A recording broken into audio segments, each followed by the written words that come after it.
तुम्ही सुद्धा नवजात बाळाला गाईचे दूध देत असाल तर ही बातमी तुमच्यासाठी आहे। नवजात बाळासाठी पहिले 6 महिने केवळ आईचे दूधच पोषक आणि सुरक्षित मानले जाते। मात्र या सल्ल्याकडे दुर्लक्ष केल्याने पुण्यातील एका बाळाला जीवघेणा त्रास सहन करावा लागला।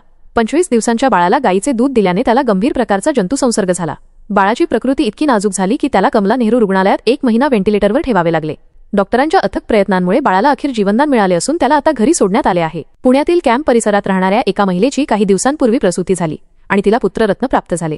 सुरुवातीला आई आणि बाळ दोघांची तब्येत ठणठणीत होती। मात्र आईचे दूध येत नसल्यामुळे घरच्यांनी बाळाला गाईचे दूध देण्याचा निर्णय घेतला आणि त्यातूनच बाळाच्या शरीरात गंभीर इन्फेक्शन झाले। बाळाला जून 17 रोजी कमला नेहरू रुग्णालयात जुलाब आणि अशक्तपणामुळे दाखल करण्यात आले। NICU मध्ये तपासणी केल्यानंतर डॉक्टरांना लक्षात आले की बाळाच्या शरीरातील पाणी कमी झाले आहे, रक्तदाब घटलेला आहे, मेटाबॉलिक ऍसिडोसिस झाला आहे आणि श्वास घेण्यास त्रास होत आहे। जन्मावेळी 3.4 किलो वजन असलेले हे बाळ इन्फेक्शनमुळे केवळ 2.8 किलोवर आले होते। डॉक्टरांनी तातडीने बाळाला व्हेंटिलेटरवर ठेवले, औषधोपचार सुरू करण्यात आले आणि रक्तदाबासाठी इंजेक्शन दिले गेले। बालरोगतज्ञ डॉक्टर स्मिता सांगडे यांनी सांगितले की बाळाला नेक्रोटायझिंग एंटेरोकोलायटिस NEC म्हणजेच आतड्यांना सूज आली होती, त्यामुळे पोट फुगले होते आणि आतडे फुटण्याची शक्यता होती। बाळाला दिलेल्या औषधांना सुरुवातीला प्रतिसाद मिळत नव्हता, म्हणून अधिक प्रभावी औषधे वापरण्यात आली। याशिवाय बाळाला 5 वेळा रक्त चढवण्यात आले।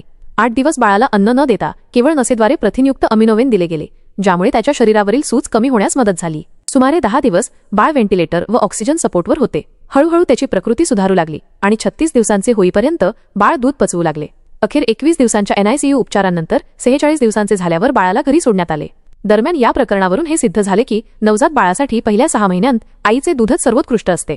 त्याऐवजी दिलेले गाईचे किंवा कोणतेही बाह्य दूध बाळाच्या जीवावर बेतू शकते। त्यामुळे पालकांनी डॉक्टरांचा सल्ला घेऊनच बाळाच्या आहारात बदल करावा।